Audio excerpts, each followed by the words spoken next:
Golf clubs and sleeping bags may be stowed for the winter, but don't look at that as a problem. Look at it as an opportunity to try some new activities. Jackie Denker is sharing the basics of watercoloring, from gear to some simple techniques that'll wow your friends and fam. If you feel like you don't have an artistic bone in your body, you are not alone. Everyone has a little bit. Okay, well, my bones are broken. But professional artist Lambda Myra says she can fix that. I'm going to teach you kind of the basics of watercolor. We went to Brightside Studios in Phoenix, Arizona for her to show us how it's done. First things first, we have to collect all the materials we need to paint, starting with Good watercolor paper. Okay. It needs to be something a little hefty, a little thicker. then you can pick out your watercolors, I love this color. your brushes, Your standard brushes that you'll start out with are round brushes. I feel so Picasso-like. 2 glasses of water, a plastic palette, a heat gun, and a toothbrush and a straw to Create like a stippling splattered effect. Cool!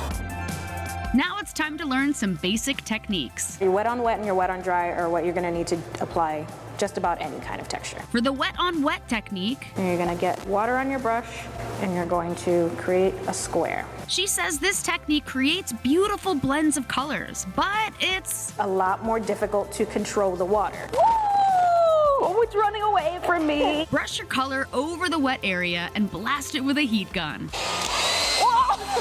Then for a wet on dry approach for a more saturated look. Don't put any water on the paper. For this technique, put a line of paint down, a nice juicy line.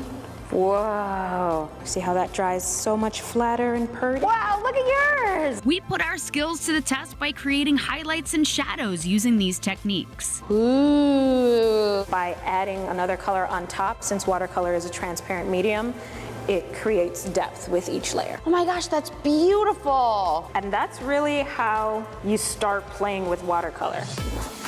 Finally, we learned some texture techniques. What are textures? Why are they important? They just make your painting interesting. We tried some dry brushing. Your brush is dry, you're putting paint down. This is good for if you're doing like trees and tree branches. Oh wow, like happy trees. Exactly. Oh, very Bob Ross. Then we practiced splattering. I like to use it to make chaos. Yeah. You can flick your paintbrush or a toothbrush, or blow paint through a straw. Give it a good puff.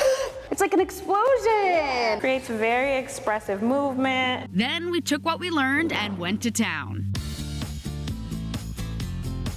Should we do the reveal? Sure. Ooh. I love it. I love yours. Making our world a little brighter by learning how to watercolor.